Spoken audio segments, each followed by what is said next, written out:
usar elementos judaicos no culto é certo ou errado? Eu considero de forma equilibrada, certo e errado. Errado no sentido quando esse elemento torna-se o motivo da adoração, o que não convém. E isso nós temos notado em muitas igrejas hoje, esse erro. Muitas vezes até usado como misticismo, muitas vezes como amuleto, e isso tem tirado o foco da adoração verdadeira que é Cristo Jesus. Porque todos os elementos, na verdade, são figuras que apontavam para Cristo.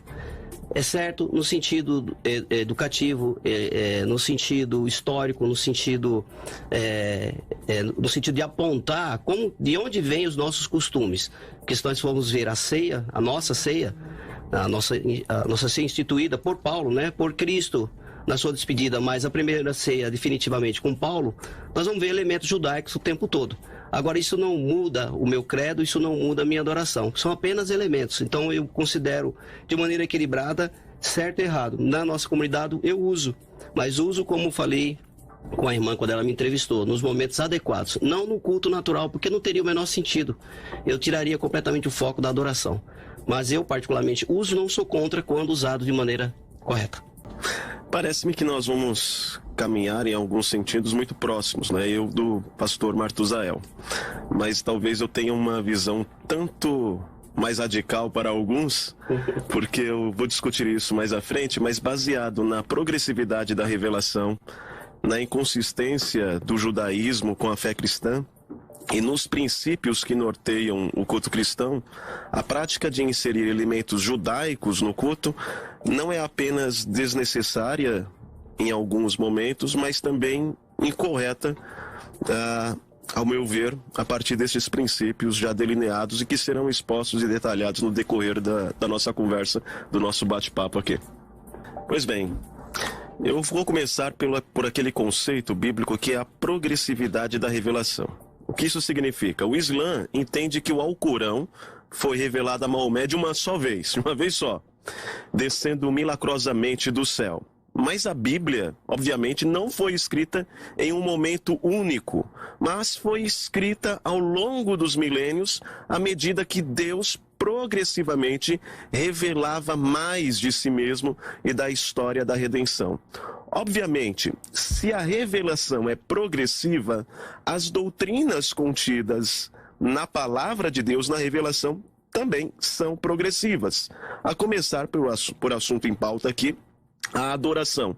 Então, no que se refere à progressividade da adoração, você vê no início, lá em Gênesis, os altares com os patriarcas, né? Nós vemos os patriarcas levantando altares, e esses altares estavam mais relacionados com o culto pessoal.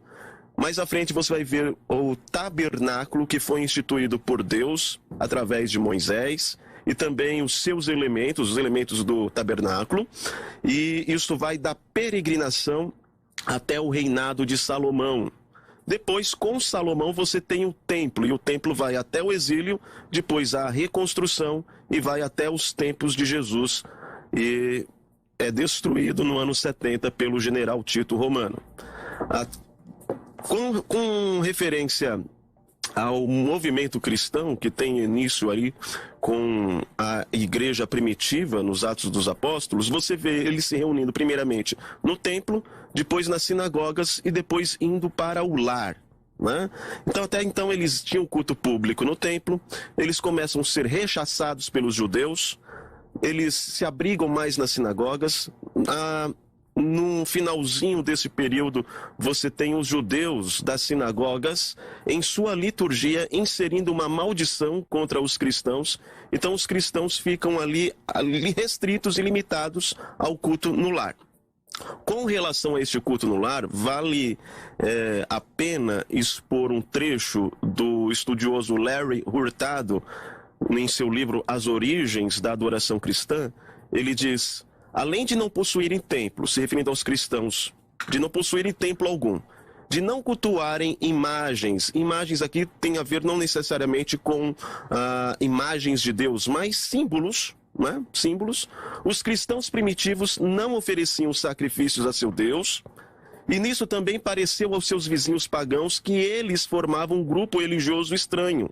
A ausência desses componentes importantes tão normais da religião, em parte por alguns observadores externos consideravam os grupos cristãos mais uma associação filosófica que um grupo religioso propriamente dito. Então, o que está acontecendo aqui?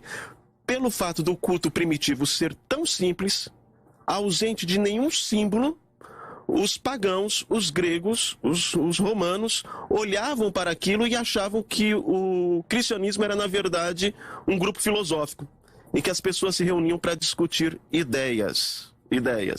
Por que isso é importante para nós? Você vê que o culto cristão, em sua essência, ele se abstém de símbolos, com exceção de dois, que são os sacramentos: a Santa Ceia do Senhor e o batismo. Fora isso, você não via na igreja primitiva nenhum símbolo que remetesse, obviamente, ao judaísmo ou qualquer outra coisa. Primeiro eu queria explicar algo que eu sempre tento ensinar lá na igreja. Nós somos cristãos, confessamos Jesus, isso é um fato. Porém, Jesus judeu, os apóstolos, na sua maioria judeus, todos inseridos na cultura judaica. Isso não nos obriga a ser judeus, nem tampouco a aderir a culturas judaicas. Nós temos o primeiro concílio lá em Atos 15 e 20, que tratou não só disso, como de outros assuntos, e depois ficou bem definido, após a reunião com os apóstolos, o que seria adequado para nós gentios, ou nações, como queira entender. Mas o que eu sempre gosto de colocar na igreja, até para acabar com algumas divergências, como dízimo, como ceia, que a gente sabe que vem do Kiddush, que é um costume judaico, né? Não necessariamente judaico, né? Vamos colocar assim, porque se a gente for buscar a história, vai ver que o Kiddush, que era a ceia cerimonial, era algo mais tribal, mais familiar, para celebrar principalmente acordos que eram fechados. Então, daí vem essa herança, né? Então, nós fomos pegando essa simbologia. Mas o que eu sempre digo para todo mundo, para resolver a situação, por exemplo, como Malaquias 3:10, onde diz que o dízimo não é o dízimo como é dado hoje, que nós estamos libertos disso, e eu falo, olha, vamos entender o que é mandamento e o que é princípio, né? E outro detalhe que eu gosto de colocar, olha o tempo das coisas. Aquilo foi escrito não para crente, não para cristão, nem existia. Então aquilo foi escrito para uma nação, para um povo que se baseava por aquela escritura. E nós fomos enxertados nesse povo. Isso não nos obriga a seguir sua cultura, mas os princípios precisam ser obedecidos. Então quando eu falo do uso dos símbolos dentro da igreja, não é para ser isso como motivo para culto. Nós não vamos adorar anjo, adorar objeto. Isso não vai de forma nenhuma me levar à adoração a Cristo Jesus. Eu vivo pela fé, eu sou salvo em Cristo pela fé. Isso é muito claro. Efésios capítulo 3, o verso do 1 ao 13, deixa isso muito claro. Paulo deixa isso bem claro em relação a nós gentios. Agora, eu não posso ignorar que eu venho de uma raiz judaica, de uma cultura judaica. Eu venho, sim, eu como cristão venho daí, né? E como foi dito aqui pela irmã ao lado, Cristo veio para os seus o rejeitaram, isso estava profetizado. Eu costumo dizer lá na igreja, graças a Deus por isso hoje eu não estou embaixo do jugo da lei, né? Em Cristo foi encerrada toda a lei. Eu estou levando um pouco para o lado da lei, porque tem toda uma simbologia por trás disso aí. Porque o uso do talit, o uso do quipá, tudo isso está inserido num contexto da lei, numa lei mosaica que eu estou livre dessa lei. Agora, quando eu vou falar em culto e vou falar em rito de culto, então eu tenho aí que obedecer algumas regras. Paulo deu uma dica, cada um preste o seu culto de maneira racional, né? E de uma maneira ordeira. Então, eu penso o seguinte, nenhum enxerto é aceito. Se for para aceitar algum enxerto, então que seja aceito o enxerto bíblico. Uma coisa que tenha fundamentação. Porque hoje, eu costumo dizer, e luto muito isso lá na igreja, eu tenho reservas, vou colocar assim para não machucar ninguém, a culto do gordo e do magro, culto do feio e do bonito, culto do rico e do pobre, do mal vestido do bem vestido, dos anos 60, dos anos 70, dos anos 80. Eu fiquei procurando ter paz no meu coração e entender, porque quando me disseram que faziam isso era estratégia para ganhar almas. Eu só conheço uma estratégia para ganhar alma, a palavra de Deus. Então eu cheguei a uma conclusão que, se o povo tem sede de algum subterfúgio, de algum adereço, que ele seja bíblico. Agora, tudo usado com muito cuidado para que não aconteça o que está acontecendo hoje. O shofar, ele virou um objeto de susto. As pessoas confundem com o chifre do capeta. Minha sogra falou isso. Eu tive que explicar para ela que não era isso, né? E o shofar, teve um pastor que quase mata a igreja, porque ele estava pregando sobre o Apocalipse e falou, ao toque do shofar, a igreja será levada. Alguém teve a ideia de tocar o shofar, a irmã caiu do lado porque desmaiou, porque ela viu que ela não foi levada. Então esses exageros é o que me confunde. Agora, o uso da menorá, arremetendo a Isaías, falando das 7 manifestações do Espírito, eu entendo como a luz de Cristo, entendo, para perfigurar, porque entenda, nós aqui, de alguma maneira, temos um certo grau de conhecimento, mas aquela senhorinha que aceitou Jesus e mal sabe falar, nem conhece mesmo a Bíblia, algum tipo de ajuda ela tem, e a imagem é uma forma de ensinar, só que a alegoria não pode virar fato. E eu não posso distorcer e nem perceber que aquela senhora está se alegrando com o uso daquelas imagens para manipular sua mente para que ela tenha um culto adequado. Eu preciso levar ela à verdade. Agora, se eu precisar de usar algum tipo de imagem, eu uso. E que me entenda aqui, ninguém me leve a mal. Mas a maior figura, o maior adereço judaico, eu estou levando agora aqui em questão de nação, é usado o tempo todo no culto, que é Cristo Jesus. Isso é um fato, não tem como negar, lá em João 4 é bem claro, a salvação vem dos judeus. Isso é um fato. Agora, eu não estou aqui defendendo literalmente o uso de simbologias. Estou dizendo que defendo-as quando elas são necessárias, no momento adequado, de forma inteligente, sem levar ninguém a outro tipo de adoração que não seja a Jesus. Nós temos igrejas hoje, por exemplo, que inclusive comercializam a Arca da Aliança. Então, por exemplo, a pessoa vai lá, ela vai fazer uma campanha, onde nessa campanha ela vai lá dar X reais ou uma oferta especial e ela vai levar para casa uma Arquinha da Aliança. Tem outros que não comercializam, mas pegam a Arca da Aliança e a pessoa vai levar para casa. Então, as famílias lá, meio que, não vou dizer que é uma competição, né, mas as famílias se posicionam, não, eu quero a Arca da Aliança na minha casa. E aí a pessoa vai ficar lá com X tempo de Arca Aliança dentro da sua casa. Então, este tipo de uso destes elementos judaicos, isto ajuda ou isto prejudica? Eu tenho certeza que tem muitas pessoas que estão nos ouvindo que fazem parte de igrejas que têm essa prática. Eu gostaria de ter a opinião de vocês. Cláudio, você tem razão, essa questão do uso, né, que é um uso nem cultico, mas para fins lucrativos, né? E eu dou algumas razões por conta dessa atração dos elementos judaicos, né? Pelo menos penso eu. Primeiro, misticismo e superstição. A atribuição de algum poder a objetos. Existe isso no meio cristão, né? De forma errônea e também por influência cultural do nosso país, é um país místico. Existe também a necessidade, em alguns cristãos, de demarcar o profano, o comum e daquilo que é sagrado. Então, colocar uma Arca da Aliança é um modo que um pastor encontrou de dizer, aqui é um lugar sagrado. Essa é uma outra razão, além do misticismo e superstição. Além disso, esses elementos judaicos e qualquer outros símbolos, eles têm um teor que instiga a curiosidade humana. Então o indivíduo meio que é atraído por esses objetos e por estes símbolos. Há também uma questão teológica que é a influência do dispensacionalismo. E eu não estou generalizando aqui não, de alguns, né? Que tem aquela visão do retorno da fé a Israel, o se dobrar aos pés do Messias, etc. Então eles anseiam por este momento e daí a ênfase nos elementos judaicos. Além disso, há também a abrangência de significado que tem um potencial de manipulação. Ou seja, quando eu trago um símbolo para a igreja, aquele símbolo pode ter várias interpretações.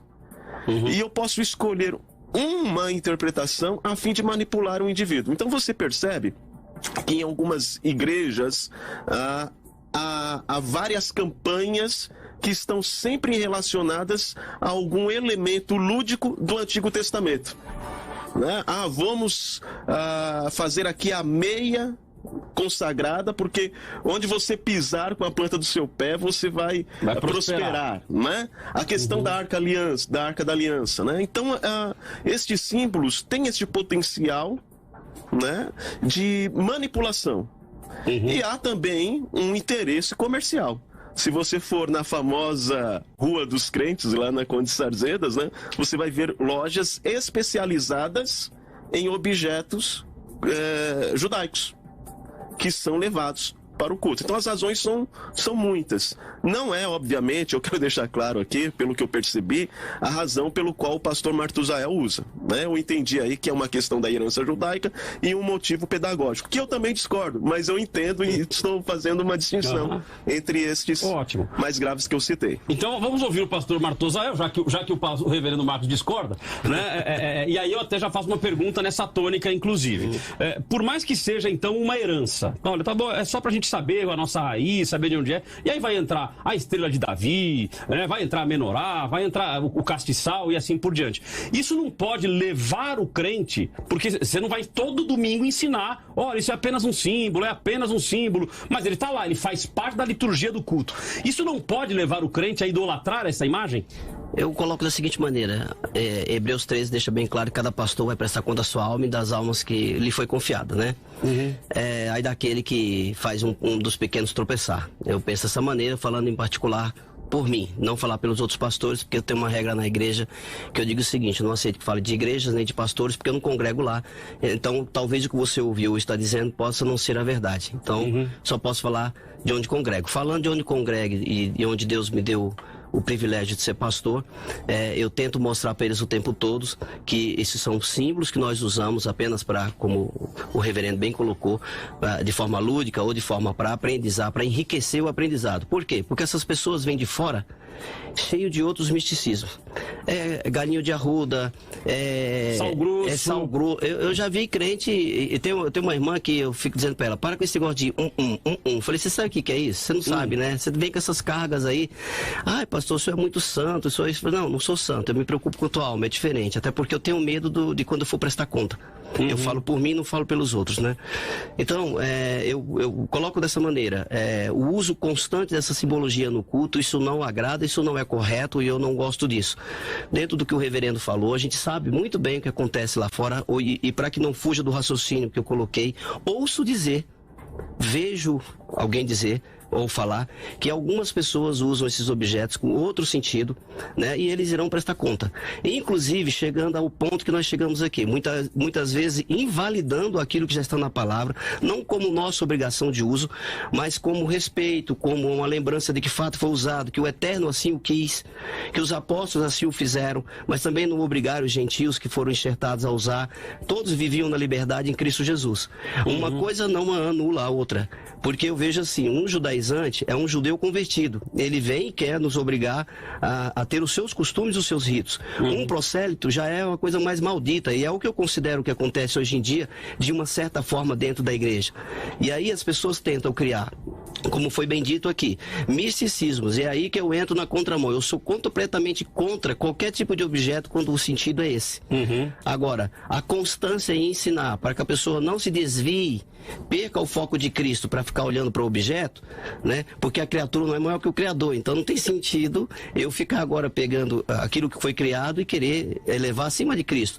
Mas, sem querer fugir do raciocínio, eu trago para os líderes. Os líderes, quem está levando os objetos, está levando com um objetivo, como o reverendo colocou. Qual é o seu objetivo? Qual é a sua intenção? No meu caso, é educar e desviar dos enxertos que o mundo traz. A pessoa vem totalmente carregada. Mas aí não seria uma troca de símbolo, então? Não necessariamente, mas uma troca justa, se fosse para levar a consideração com troca. Porque eu estou te oferecendo que a Bíblia, eu abro a minha Bíblia e te ensino todo domingo. A Bíblia fala o tempo todo da arca, fala do castiçal, fala da menorá, como queira, né? Fala do cajado. Então, não colocando esses objetos como tão sagrados acima do próprio Senhor, isso não. Mas eu não tenho como explicar na Bíblia, não consigo explicar na Bíblia como é que alguém pode pegar uma meia ou um tijolo consagrado ou um óleo que veio não sei de onde, e que esse óleo tem um poder sobrenatural. Não, e que muitas vezes o óleo não veio não sei de onde. Não, não veio, até ele porque... não veio, né? Diz que veio, mas não veio.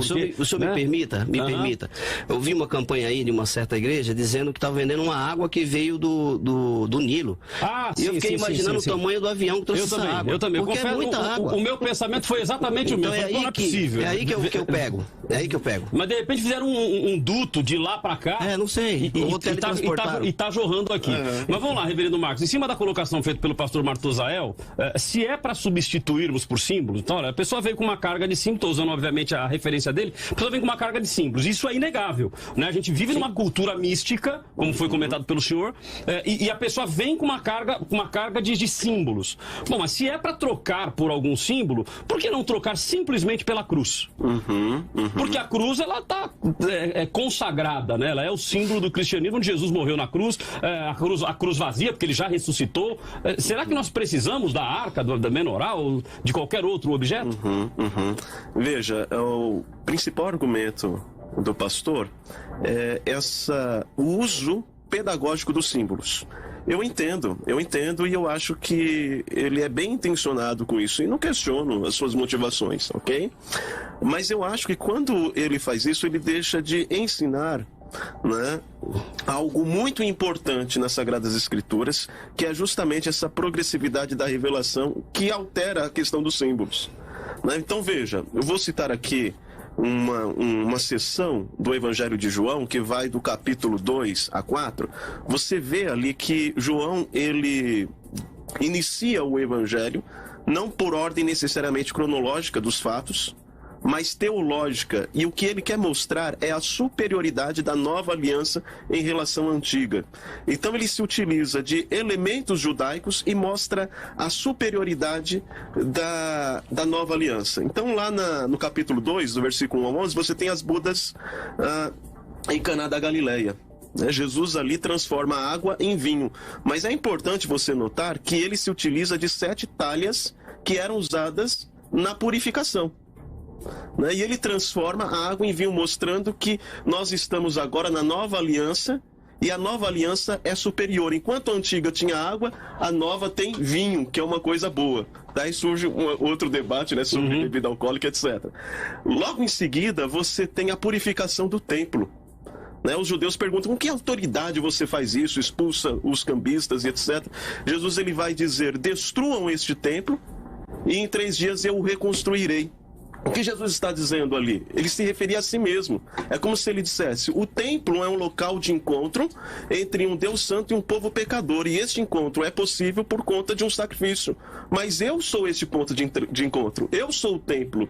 Eu sou o sacrifício que possibilita esse relacionamento. Então o que o senhor está colocando que os símbolos acabam desprivilegiando o real sentido do Evangelho. Exatamente. Ou seja, que eles seriam efetivamente sombra e que acabam hoje não sendo apenas sombra, né? Ou seja, eles estão na prateleira. E veja, Cláudio, você saiu muito bem, você resumiu muito bem. O ponto é, você se utiliza dos símbolos por uma razão pedagógica, mas é improdutivo isso, porque você deixa de ensinar algo superior, que é justamente a superioridade da aliança em relação a essa aliança antiga carregada de símbolos que, na verdade, são sombras de uma realidade superior que é cumprida na pessoa de Cristo Jesus. Bom, o reverendo Marcos fez uma colocação, eu quero passar para o pastor Martosael, obviamente, para ele fazer a consideração também, deixando claro que o pastor Martosael não defende o uso comum e mencionou essa questão pedagógica, mas o reverendo Marcos coloca um ponto aí importante, que é: se este ponto pedagógico não acaba em determinado momento se sobrepondo ao verdadeiro sentido do Evangelho. Pastor Martosael. Eu louvo a Deus porque a palavra do Senhor diz que na multidão dos conselheiros é sabedoria, né? E o reverendo já respondeu. Ele já respondeu o que eu queria responder. Ele leu a Sagrada Escritura e deixou claro que o nosso Senhor Jesus usou as jarras da oblação, são símbolos judaicos. Usou o templo, símbolo judaico. E ele usou exatamente para o intento que eu defendo, para ensinar, para levar a pessoa à verdadeira realidade, que é a graça em Cristo. Então eu louvo a Deus porque a colocação do reverendo é a minha resposta. É isso que eu quero chegar. É exatamente nesse ponto. Eu sei que é difícil, às vezes, dar esse entendimento. Se é difícil para quem, às vezes, e estou falando isso sem subestimar ninguém. Se é difícil para nós, que muitas vezes temos o privilégio de ter estudado, imagina para o simples. E aí, onde eu sempre coloco, qual é a intenção por trás disso tudo? Porque no meu caso, quando fui separado para pastorear, uma das coisas que eu falei para Deus...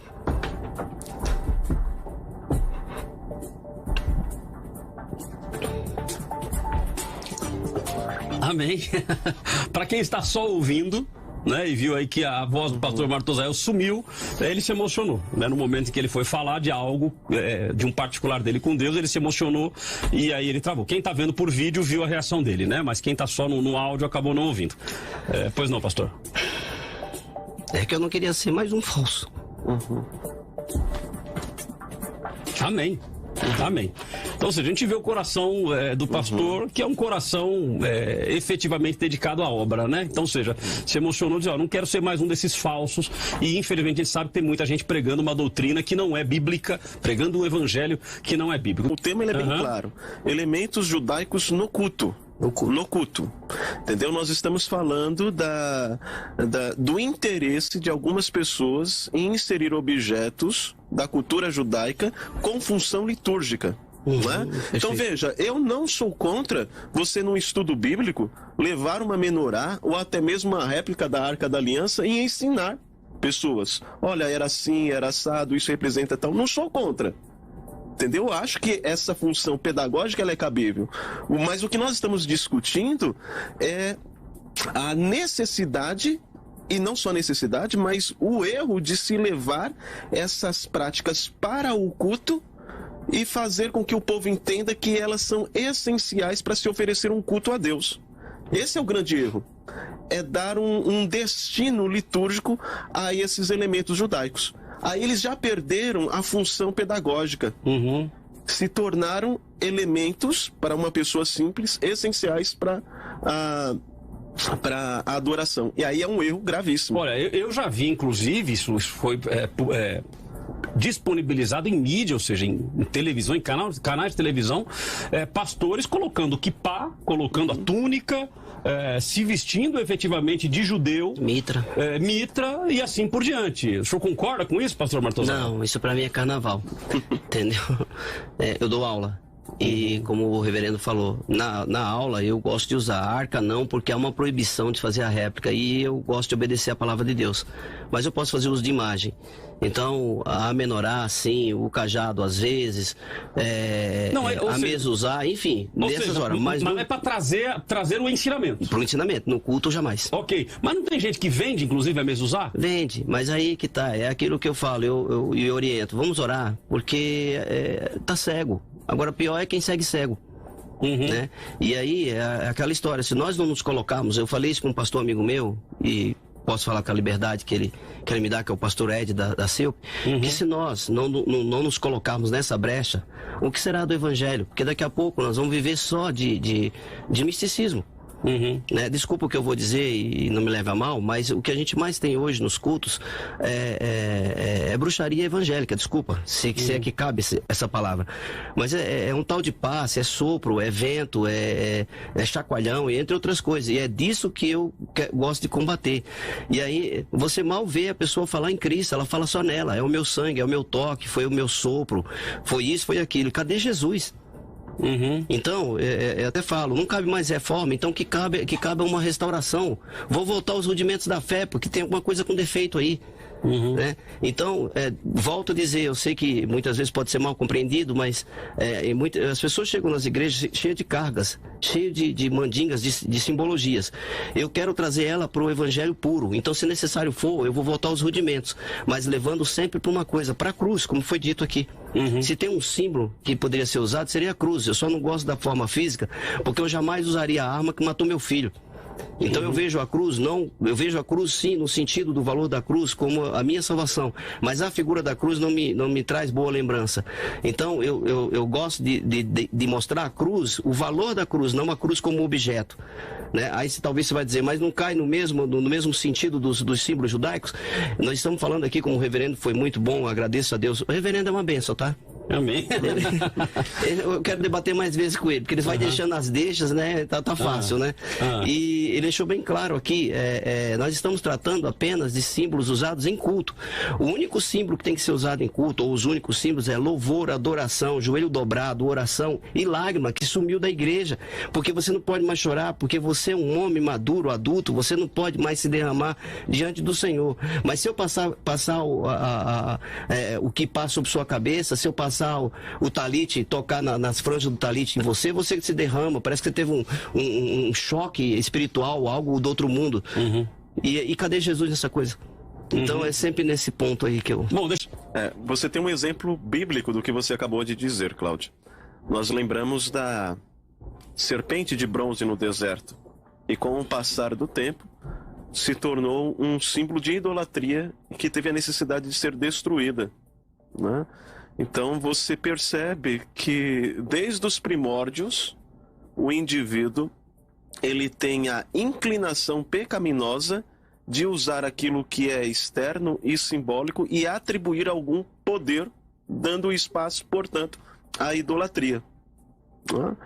E o evangelho, o cristianismo, ele é algo mais voltado à exposição das escrituras do que a imagem e a símbolos. Afinal, Jesus diz que os verdadeiros adoradores adoram em espírito e em verdade. A adoração tem mais a ver com a verdade, pautada nas Escrituras, e em espírito, com as motivações do coração. Ela não necessita de nenhum elemento externo, além daqueles que foram instituídos por Cristo Jesus, que é o batismo e a Santa Ceia. Só para finalizar essa fala, eu li um artigo recente que dizia assim: a sua igreja passa pelo critério das catacumbas. E o que ele queria dizer é que, com a perseguição, os cristãos adoravam nas catacumbas de Roma, né? E era um culto, obviamente, bem simples. Então a questão é: o culto que você presta a Deus na sua igreja poderia ser prestado em uma catacumba? Agora, se ele necessita de muitos outros elementos, teste. Ele se distanciou do essencial bíblico com relação à adoração. Ok, pastor Martusael. Gostaria de fazer uma leitura aqui em Carta aos Colossenses, né? No capítulo 2, verso 16, que diz assim: portanto, ninguém vos julgue pelo comer ou pelo beber, ou por causa dos dias de festa, ou da lua nova, ou dos sábados. E aqui Paulo deixa bem claro aqui dentro do contexto que ele estava atacando as falsas doutrinas, né? E é onde eu gosto de me apegar, a falsas doutrinas. Eu gostei do que o pastor falou, de não minimizar o valor dos símbolos, apenas o trocando por outros enxertos dentro da igreja. Interessante isso. Eu queria colocar o seguinte: eu sempre gosto de pôr isso para quem eu vou expor minhas ideias. O cego que vai para a igreja, aceita Jesus, ele conhece o símbolo? Ele consegue visualizar esse símbolo? Ele consegue materializar esse símbolo? Ele consegue ouvir, mas não consegue ver. Ele consegue dar valor. Onde eu quero chegar com isso? Que tipo de visão que eu quero passar quando uso o símbolo? Não necessariamente, já que a pauta é o uso em culto. Em culto eu já disse que discordo completamente, mas ao falar no culto da Torá, porque isso já aconteceu na nossa comunidade, chegaram para mim e falaram: pastor, eu preciso ter uma Torá para que eu possa aprender verdadeiramente a palavra de Deus. Eu falei: mas você já tem. Aí ele falou: mas aonde? Eu falei: está na sua mão. Não, mas aqui está escrito Bíblia Sagrada. Eu falei: pois é, você tem a Torá. Separadamente, você tem o Velho Testamento, que nós chamamos de Taná, e você tem a Brit Hadashah, que é o Novo Testamento. Mas a parte do Taná que lhe interessa, os 5 primeiros livros, é essencialmente ipsis literis, o que você leria numa Torá que você compraria numa sinagoga, a Torá que você deseja ter ou que alguém disse que você devia ter. Porque se você tiver uma Torá em casa, você vai estar protegido misticamente. Mas você já está protegido não por essa Torá, porque ela fechada não serve de nada, mas ela aberta. E se ela conseguir entrar no teu coração e você enxergar a mensagem que essa Torá está dando, a sua casa, a sua família e todos aqueles que te cercam estarão devidamente protegidos e salvos. Isso, aí o senhor está falando do ensinamento. Sim. Do ensinamento, acho que todos concordam que não há problema nenhum em ensinar. Perfeito. Né? O ponto é a utilização do elemento. Exato, é isso que eu quero chegar. A utilização do elemento para que eu possa te levar até Cristo, seja uma pessoa com uma capacidade intelectual maior, tenha estudado ou não, ou uma pessoa simples, no meu caso e na minha visão, é o meio que eu vou utilizar para levar essa pessoa até Cristo. Não somente pela fé, porque falar de Cristo para quem não tem capacidade mental não vai servir de nada.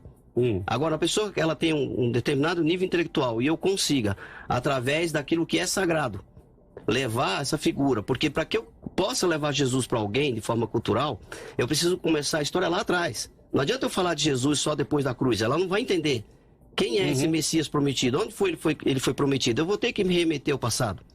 Então, mas aí remeter ao passado contando a história, né? Mas o senhor entende que é necessário usar os elementos para que isso aconteça? Agora, volta ao que a gente estava focado aqui. No momento do culto, uma vez que a pessoa já está douta, já está ensinada, é totalmente desnecessário isso. No culto, porque o culto, quando eu vejo o culto, o reverendo, mais uma vez, muito obrigado, e você me fez lembrar das orações da madrugada, né? Porque cultuar na frente da câmera, para que todo mundo veja na live do culto, é a coisa mais linda do mundo. Eu fico reparando, muitos irmãos, e aqui não vou citar nada, porque Deus sabe todas as coisas, que na frente da câmera é uma coisa, e fora dela é outra. E aí você me fez lembrar da palavra de Deus, se fecha no teu quarto, o Senhor sabe todas as coisas. Como é o teu culto quando é você e Deus? Então, eu vejo nesse momento a total irrelevância de simbologia, porque a única coisa que vai estar ali é você, teu coração, teu joelho e Deus. Não, ok, mas é só para ficar claro para o nosso ouvinte. Nós estamos falando de utilização de elementos judaicos no culto. Então, por exemplo, ter lá no culto fisicamente ou a Arca da Aliança, ou a Estrela de Davi, ou o castiçal e tal. Isso o senhor defende que deve ser utilizado ou não? Não. Não deve ter Não, isso. no momento do culto, não. No ambiente de culto, Não, decora nas paredes. Não. Não. E de maneira sugestiva, levando a dizer que aquela igreja é mais mística, ou que aquele pastor é mais poderoso, ou que aquele lugar é mais santo, isso é completamente desnecessário. Ok, então na realidade, com relação... vou passar para o pastor André, então só me mata essa pergunta. Então, com relação à colocação feita pelo pastor André, de que manter no ambiente acaba tendo uma finalidade de prática de fé cristã, o senhor concorda então? Ou seja, não ter, porque senão o cristão vai acabar olhando e vai ter aquilo como prática de vida, vai começar a usar os elementos. Então o senhor concorda? Sim. Pastor André. Não, assim, agora me deixe ir além um pouco, porque quando nós falamos de elementos judaicos, eu acho que a gente entra em outro viés. Elementos físicos apenas, porque o pastor Matuzel falou de algo que me chamou muita atenção. Se eu tenho membros dentro da minha igreja, eu digo isso porque nós temos muita gente chegando, conhecendo, e você, por uma conversa, você percebe que tipo de histórico, vamos dizer assim, bíblica. Isso aqui, eu quando ouço alguém falando, eu falo, vem de uma igreja com viés mais apostólico, com viés mais judaico e tudo. Por exemplo, se eu nas minhas ministrações fico fazendo menção à Torá, eu estou usando elemento judaico. Eu tenho uma Bíblia, a Torá é parte da minha... Então, quando eu fico assim falando Yavé, Abba, eu estou usando linguagem judaica que remete a um elemento judaico. Se eu tenho pessoas falando, pastor, não tem uma Torá, ou não sei o quê, por mais que eu fale, não, você tem na Bíblia, eu estou, de certo modo, priorizando a importância da Torá, do que é a Torá dentro de uma Bíblia completa, sagrada, que nós temos hoje no Brasil ou no mundo. Então, eu estou criando elementos judaicos, sim, independente de ter ele fisicamente na minha igreja.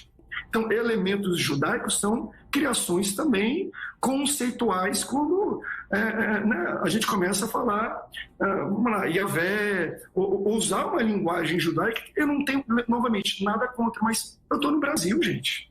Eu vou falar em português. Se eu tenho uma pessoa, para que eu vou ficar mudando? Por que eu digo isso? Porque para mim isso se aproxima muito, novamente, não vejo erro. Eu acho que não convém. É pecado? Pastor, não é pecado. Mas eu acabo diluindo algo. Por exemplo, nós vivemos um tempo, novamente, não sou contra, mas é claro e é nítido, a gente vê que hoje vivemos a época de church.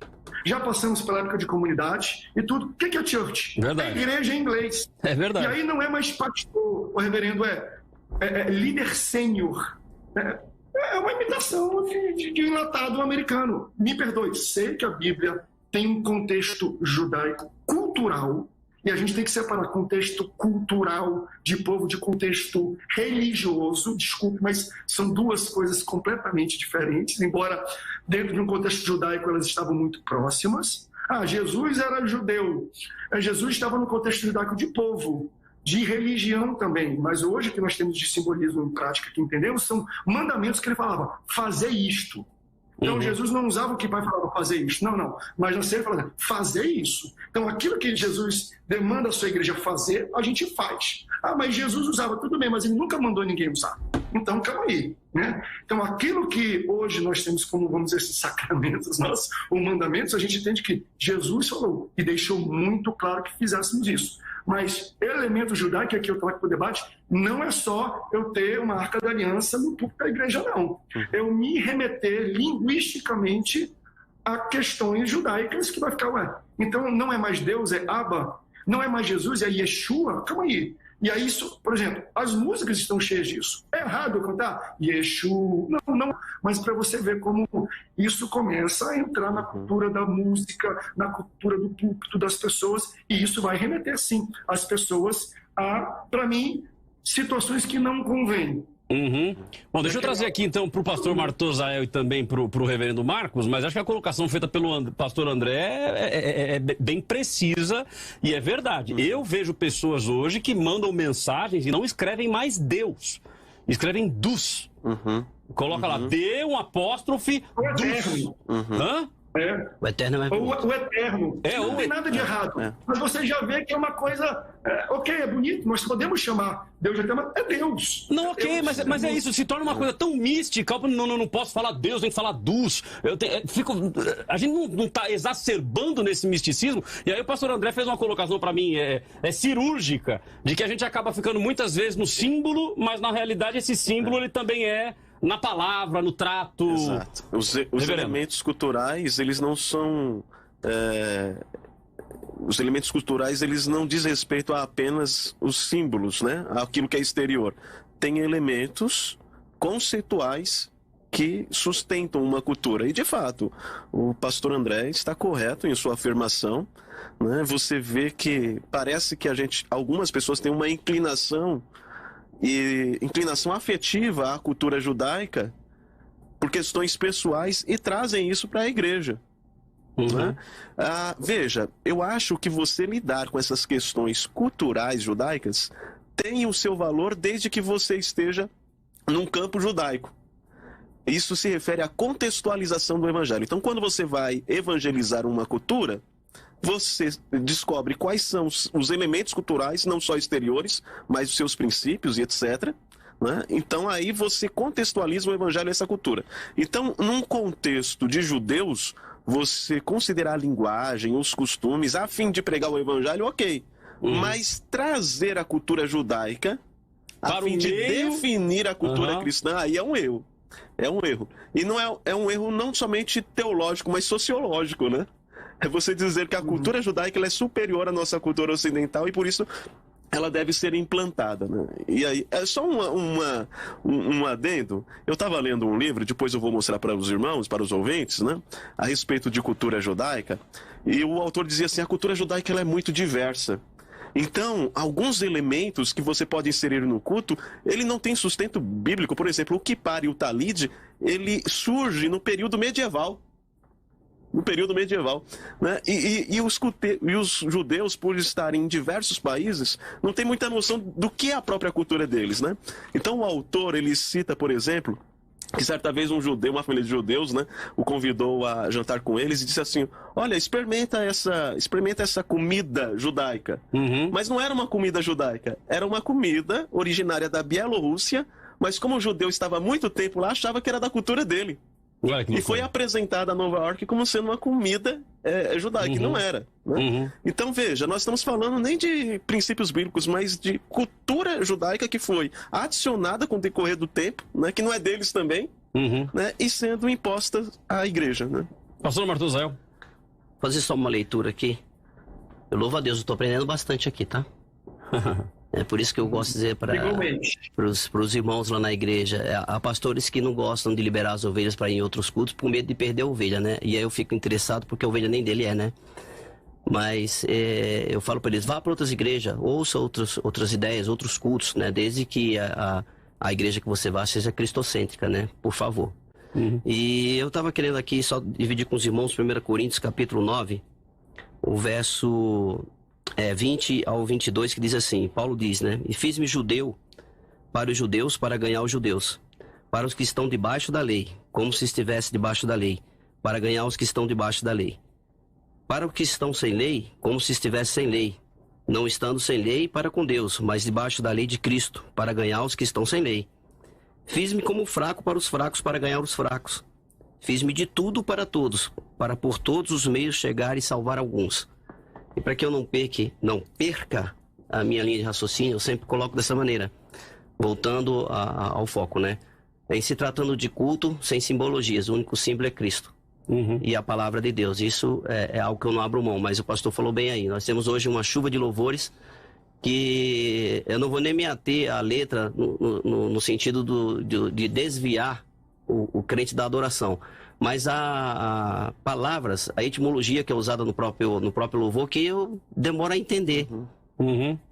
Eu tento casar isso, porque como que eu falo Abapai, Yeshua, Kadosh, ou coisa do tipo, para alguém que não sabe nem o que eu estou dizendo. E aí teve uma certa ocasião que eu vi um irmão dando glória a Deus num culto neopentecostal, porque o outro cantou em hebraico, e ele achou que o irmão estava falando em línguas. De fato, era uma língua estranha para ele, né? Mas não era o caso.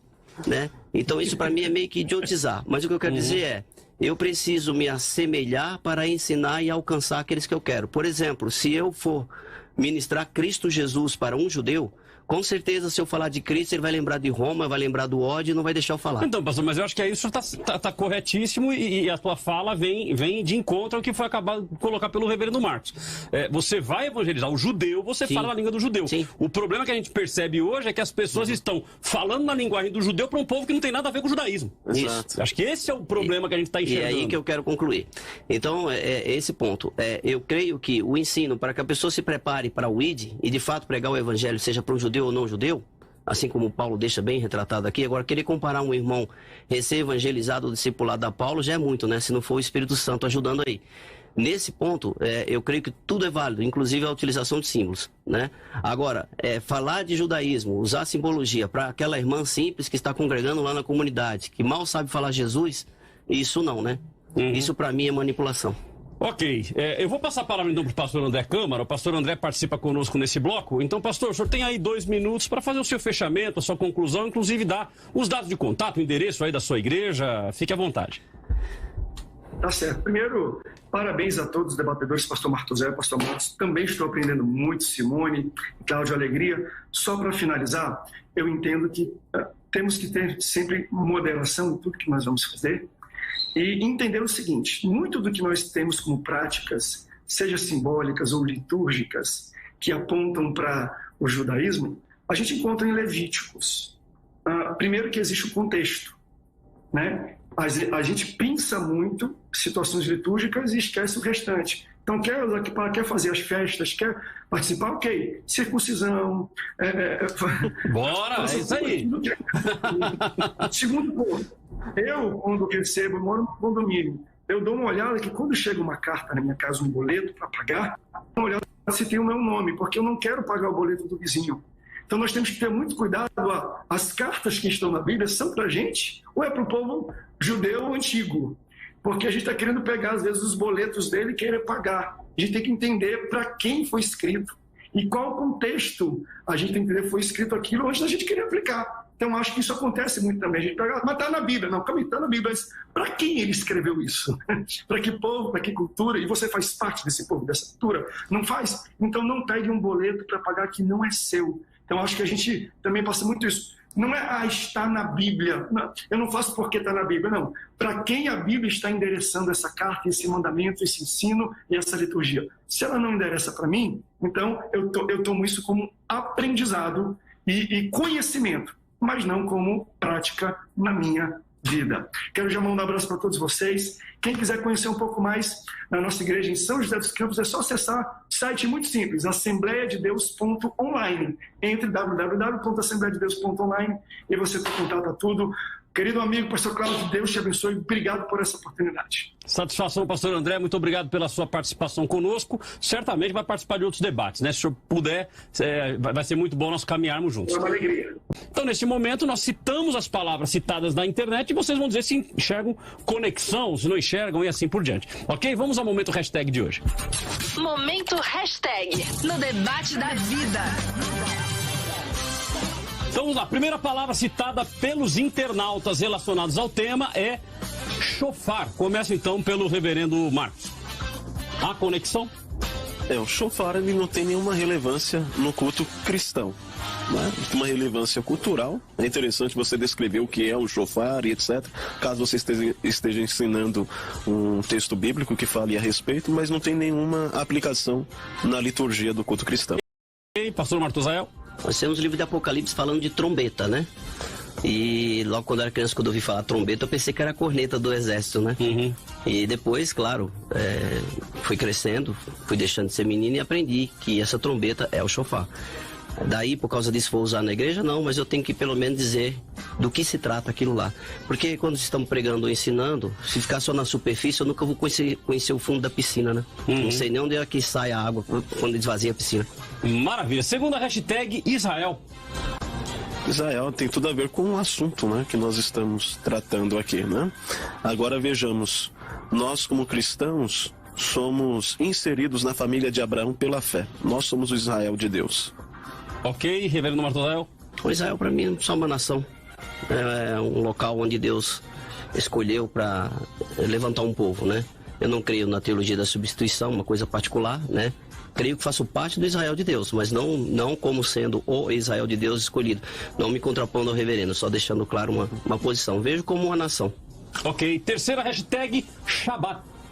Shabat. O Shabat tem a ver com um descanso, né? E eu creio, sim, que o dia de descanso é o domingo, dentro da tradição cristã, e o nosso descanso eterno está em Cristo Jesus. Ele cumpre o sábado judaico. Pastor Martusael? Shabat para mim não passa de um dia que Deus reservou pra gente ficar bem quietinho e descansado. Como eu tô com 55, eu adoro o Shabat, entendeu? Porque só que às vezes eu faço Shabat na segunda, na terça, mas Shabat é pra mim. Me desculpa colocar um ponto aqui, eu estava numa discussão, claro, amigável com um pastor lá de Curitiba, e a gente estava falando sobre o Shabat, ele falou: você é um ignorante, o dia certo é o domingo, porque é o dia que Cristo ressuscitou. Eu falei: então o senhor está colocando o dia pela relevância? Então nem o domingo nem o sábado, o certo é a sexta, porque ele morreu na cruz por mim. Então o sábado é apenas um dia, uma ordenança que o nosso Deus nos deu para lembrar. Apenas lembrar desse dia. Eu não preciso deixar de tomar banho. Se bem que tem irmão que adora um Shabat só para não tomar banho, né? Mas lá em casa a gente faz ao contrário. O dia do banho é o sábado. É o sábado, então. O Shabat para mim é qualquer dia que eu possa descansar e fazer minha introspecção, elevar meu espírito a Deus, e, enfim, viver em paz nas mãos do Eterno, do nosso Yeshua. Olha que coisa chique. Aí, você viu? Chegou. Ah, tá vendo? Vamos à última hashtag, que é amuletos. Amuletos, sim, os elementos judaicos, eles podem servir na prática de amuletos, né? Nós tiramos os nossos amuletos da nossa cultura e inserimos amuletos de outras culturas, que obviamente não tem relevância alguma para nós cristãos, né? Nós cremos num Deus soberano que guia todas as coisas. Pelo menos deveríamos, né? Pastor Martusael? Rapaz, amuleto eu uso meu óculos, né? Pra enxergar direito, mas amuleto judaico, essas coisas, isso é só um adereço, né? Isso não serve pra nada, pra coisa nenhuma. Se for bonito e parecer com ouro, vai servir pra chamar a atenção do ladrão, né? Mas não serve pra nada. E dando então o resultado final da nossa enquete, de 60 subiu, resultado final, para 78% das pessoas dizendo que é errado e 22% dizendo que está certo, isso no Facebook. No Instagram, 88-13. 88% das pessoas dizendo que consideram errado e 13% dizendo que é certo. Talvez seja aqui um alerta aos pastores que têm essa prática. Ou seja, o próprio povo, a própria audiência, e a nossa audiência ela é muito grande, é uma audiência de evangélicos, inclusive de católicos, a rádio pega em Aparecida, ou seja, os próprios ouvintes dizendo: olha, eu considero errado. Então talvez a sua enquete, a sua forma de ver é olhando para alguma igreja que pratica e vê essa igreja cheia, mas os próprios cristãos, aqueles que ouvem a rádio e que entendem do caminho do evangelho, estão dizendo que eu acho errado também. Talvez ele não te fale, porque tem em você autoridade e não te comente sobre isso. Mas as pessoas, na sua grande maioria aí, entenderam que é errado a utilização de símbolos judaicos, de elementos judaicos durante o culto, ok? Fechando então o nosso programa, reverendo Marcos e também o pastor Martusael na tela agora, dando tchauzinho pro ouvinte. Tá todo mundo vendo o senhor lá, viu? Aqui, pastor Martusael, aqui na câmerinha aqui. Deus abençoe vocês e até o próximo debate.